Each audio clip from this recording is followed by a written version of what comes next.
Hello friends, आज हम NCERT science class 7 का जो है चैप्टर 11 करेंगे। देखिए, जंतुओं और पादप में परिवहन। आप जानते हैं कि सभी जीवों को जीवित रहने के लिए भोजन, जल और ऑक्सीजन की आवश्यकता होती है। उन्हें इन सभी पदार्थों को अपने शरीर के विभिन्न अंगों तक पहुंचाना होता है। साथ ही जंतुओं को उन अंगों में उत्पन्न अपशिष्ट पदार्थों का परिवहन उस स्थान तक करना होता है जहां से उन्हें बाहर निकाला जा सके। क्या आप जानते हैं कि यह सब कैसे संभव है? ये देखिए, ये जो है चित्र दिखाया गया है। इस चित्र में जो है धमनी और शिराएं दिखाई गई हैं। जो लाल रंग की हैं ये हैं धमनियाँ, और नीले रंग की ये हैं शिराएं, और ये हैं हृदय। हृदय और रक्त वाहिनियाँ संयुक्त रूप से हमारे शरीर का परिसंचरण तंत्र बनाती हैं। तो परिसंचरण तंत्र कैसे बनता है? हृदय और रक्त वाहिनियाँ संयुक्त रूप से हमारे शरीर का परिसंचरण तंत्र बनाती। इस अध्याय में हम पादपों और जंतुओं में पदार्थों के परिवहन के बारे में अध्ययन करेंगे। परिसंचरण तंत्र। रक्त। जब आपके शरीर का कोई भाग कट जाता है तो क्या होता है? रक्त या रुधिर बाहर बहने लगता है, लेकिन रक्त है क्या? रक्त वह तरल पदार्थ या द्रव है जो रक्त वाहिनियों में प्रवाहित होता है। यह पाचित भोजन को अक्षुद्रांत यानी कि छोटी आंत से शरीर के अन्य भागों तक ले जाता है। फेफड़ों से ऑक्सीजन को भी रक्त ही शरीर की कोशिकाओं तक ले जाता है। रक्त शरीर में से अपशिष्ट पदार्थों को बाहर निकालने के लिए उनका परिवहन भी करता है। रक्त विभिन्न पदार्थों को किस प्रकार ले जाता है? रक्त एक तरल से बना जिसे प्लाज्मा कहते हैं, जिसमें विभिन्न प्रकार की कोशिकाएं निलंबित होती हैं। देखिए, रक्त का रंग लाल क्यों होता है? हीमोग्लोबिन के कारण जो है रक्त का रंग लाल होता है, ये हम यहाँ पढ़ेंगे। रक्त में एक प्रकार की कोशिकाएं लाल रक्त कोशिकाएं यानी कि आरबीसी होती हैं, जिनमें एक लाल वर्णक होता है जिसे हीमोग्लोबिन कहते हैं। हीमोग्लोबिन ऑक्सीजन को अपने साथ संयुक्त करके शरीर के सभी अंगों में तथा अंततः सभी कोशिकाओं तक परिवहन करता है। हीमोग्लोबिन की कमी होने पर शरीर की सभी कोशिकाओं को कुशलतापूर्वक ऑक्सीजन प्रदान करना कठिन हो जाता है। हीमोग्लोबिन की उपस्थिति के कारण ही रक्त का रंग लाल होता है। शरीर में अन्य प्रकार की कोशिकाएं भी होती हैं जिन्हें श्वेत रक्त कणिकाएं यानी कि WBC कहती हैं। ये कोशिकाएं उन रोगाणुओं को नष्ट करती हैं जो हमारे शरीर में प्रवेश कर गए हैं। बूझो खेलते समय गिर गया और उसने घुटने में चोट लग गई। कटे हुए स्थान से रक्त बहने लगा। कुछ समय बाद उसने देखा कि रक्त का बहना अपने आप रुक गया और कटने के स्थान पर गहरे लाल रंग का एक थक्का जम गया है। यह देखकर बूझो कुछ परेशान हो गया। रक्त का थक्का बन जाना उनमें एक अन्य प्रकार की कोशिकाओं की उपस्थिति के कारण होता है जिन्हें पट्टिकाणु यानी कि प्लेटलेट्स कहते हैं। रक्त वाहिनियाँ। शरीर में विभिन्न प्रकार की रक्त वाहिनियाँ होती हैं जो रक्त को शरीर में एक स्थान से दूसरे स्थान तक ले जाती हैं। आप जानते हैं कि अंतःश्वसन के समय ऑक्सीजन की ताज़ा आपूर्ति फेफड़ों यानी कि फुफ्फुसों को भर देती हैं। रक्त में इस ऑक्सीजन का परिवहन शरीर के अन्य भागों में करता है। रक्त जो इसका परिवहन अन्य भागों में करता है। साथ ही रक्त कोशिकाओं से कार्बन डाइऑक्साइड सहित अन्य अपशिष्ट पदार्थों को ले जाता है। इस रक्त को वापस हृदय में लाता है जहां से यह फेफड़ों में जाता है। फेफड़ों से कार्बन डाइऑक्साइड बाहर निकाल दी जाती है। ये अध्याय 10 में है। इस प्रकार शरीर में दो प्रकार की रक्त वाहिनियाँ हैं, धमनी और शिराएं। तो यहाँ पर धमनी और शिराओं का जो अलग अलग वर्णन किया गया। धमनियाँ हृदय से ऑक्सीजन समृद्ध रक्त को शरीर के सभी भागों में ले जाती। चूंकि रक्त प्रवाह तेजी से और अधिक दाब पर होता है, अतः धमनियों की भित्तियां यानी कि दीवार मोटी और प्रत्यास्थ होती हैं। आइए हम धमनियों से रक्त के प्रवाह का अनुभव करने के लिए एक क्रियाकलाप करते हैं। दाहिने हाथ की मध्य और तर्जनी उंगली को देखिए, जैसे इसमें दबाया गया है, इस तरह से अपने हाथ को जो है पकड़िए। क्या आपको कोई स्पंदन गति यानी कि धक धक महसूस होती है? यह स्पंदन क्यों होता है? यह नाड़ी स्पंदन यानी कि नब्ज कहलाता है और यह धमनियों में प्रवाहित हो रहे रक्त के कारण होता है। देखिए, 1 मिनट में कितनी बार स्पंदन होता है।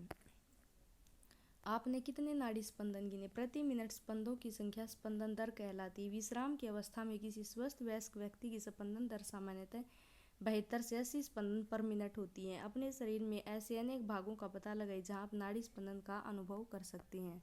अपनी और अपने सहपाठियों की प्रति मिनट नाड़ी स्पंदन दर ज्ञात करें। देखिए, ये परिसंचरण तंत्र की व्यवस्था का जो है चित्र दिखाया गया। ये शिराएं, धमनियाँ, फुफ्फुस शिरा, फुफ्फुस धमनी, हृदय, कोशिकाएं।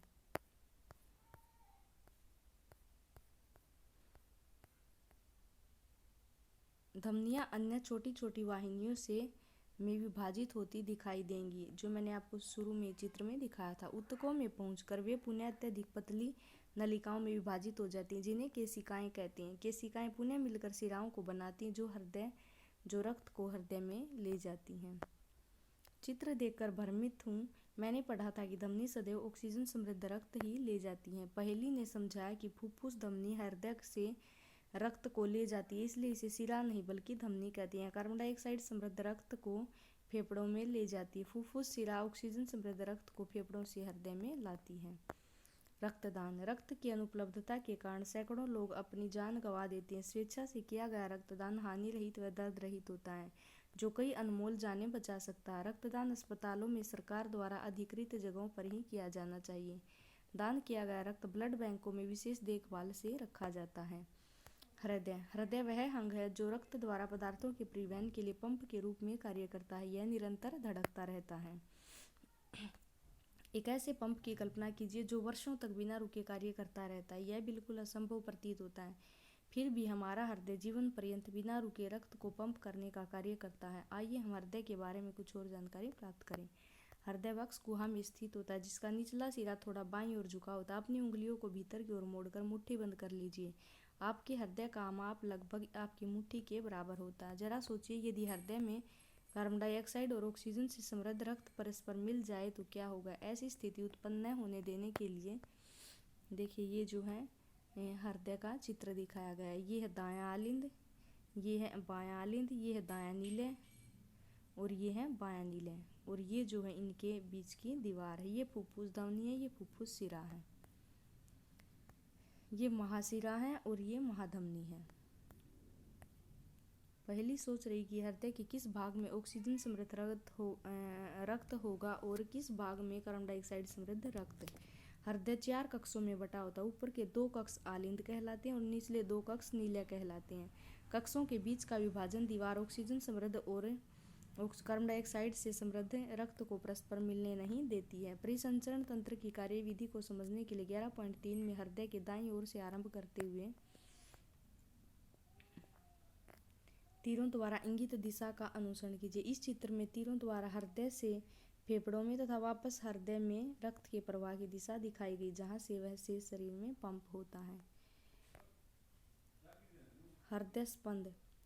हृदय के कक्ष की भित्तियां पेशियों की बनी होती हैं। ये पेशियां लयबद्ध रूप से संकुचन और विश्रांति करती हैं। यह लयबद्ध संकुचन और उसके बाद होने वाली लयबद्ध विश्रांति दोनों मिलकर हृदय स्पंदन यानी कि हार्ट बीट कहलाता है। याद रखिए, हृदय का स्पंदन जीवन के हर क्षण होता रहता है। यदि आप अपने वक्ष की बाईं तरफ हाथ रखें तो अपने हृदय स्पंदन धड़कन को महसूस कर सकते हैं। चिकित्सक आपके हृदय स्पंदन को मापने के लिए स्टेथोस्कोप नामक यंत्र का उपयोग करते हैं। चिकित्सक स्टेथोस्कोप का उपयोग हृदय स्पंदन की ध्वनि को आवर्धित करने की युक्ति के रूप में करते हैं। स्टेथोस्कोप के एक सिरे पर एक चेस्ट पीस लगा होता है, जिसमें एक संवेदनशील डायाफ्राम होता है। दूसरे सिरे पर 2 ईयर यानी कि श्रोतिका लगे होती हैं, जो एक नली द्वारा चेस्ट पीस से जुड़े रहते हैं। चिकित्सक स्टेथोस्कोप का चेस्ट पीस आपके हृदय के स्थान पर रखकर श्रोतिकाओं से स्पंदनों की ध्वनि का अध्ययन करते हैं, जिससे उन्हें आपके हृदय की स्थिति का आकलन करने में सहायता मिलती है। आइए आसपास उपलब्ध सामग्री से स्टेथोस्कोप मॉडल बनाना सीखें। 6 से 7 सेंटीमीटर व्यास की कोई कीप लीजिए। कीप के स्तंभ पर रबड़ की एक नली लगभग 50 सेंटीमीटर से लंबी को कसकर लगाइए। कीप के मुख पर रबड़ की एक झिल्ली अर्थात गुब्बारे को तान कर लगाइए और रबड़ बैंड की सहायता से कस दीजिए। अब रबड़ की नली के मुक्त सिरे को अपने कान के पास रखिए। कीप के मुख को अपने वक्ष पर हृदय के निकट रखिए। अब सावधानी से ध्वनि सुनने का प्रयास कीजिए। क्या आपको नियमित स्पंदन ध्वनि सुनाई दे रही है? यह ध्वनि हृदय स्पंदनों की। आपका हृदय 1 मिनट में कितनी बार धड़क रहा था? 4-5 मिनट तक दौड़ने के बाद पुनः हृदय स्पंदन की दर ज्ञात कीजिए। अपने प्रेक्षणों की तुलना कीजिए। अपने और अपने मित्रों की विराम अवस्था में तथा 4-5 मिनट दौड़ने के बाद हृदय स्पंदन तथा नाड़ी स्पंदन पल्स सारणी में रिकॉर्ड कीजिए। क्या आपको अपने हृदय स्पंदन और नाड़ी स्पंदन दर के बीच कोई संबंध दिखाई देता? प्रत्येक हृदय स्पंदन धमनियों में से एक स्पंद उत्पन्न करता है। प्रति मिनट धमनी में उत्पन्न स्पंद हृदय स्पंदन दर को बताती है। हृदय के विभिन्न कक्षों की लयबद्ध गति रक्त के परिसंचरण और पदार्थों के परिवहन को बनाए रखती है।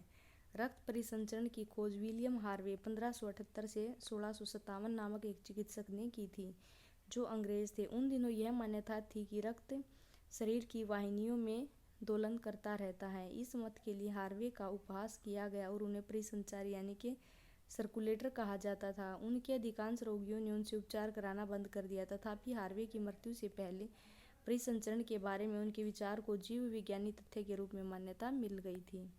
बुझो जानना चाहता है कि क्या स्पंज और हाइड्रा में भी रक्त होता है। स्पंजों और हाइड्रा जैसे जंतुओं में कोई परिसंचरण तंत्र नहीं पाया जाता है। जिस जल में वे रहते हैं वहीं उनके शरीर में प्रवेश करके उनके भोजन और ऑक्सीजन की आपूर्ति कर देता है। जब जल बाहर निकलता है तो वह अपने साथ कार्बन डाइऑक्साइड और अपशिष्ट पदार्थों को ले जाता है, अतः उन्हें परिसंचरण हेतु रक्त के समान तरल आवश्यकता नहीं होती है। आइए हम शरीर के द्वारा कार्बन डाइऑक्साइड के अतिरिक्त अन्य अपशिष्ट पदार्थों की निकासी के विषय में अध्ययन करें। तो फ्रेंड्स, इस चैप्टर का जो है बचा हुआ पार्ट हम नेक्स्ट वीडियो में करेंगे। धन्यवाद फ्रेंड्स।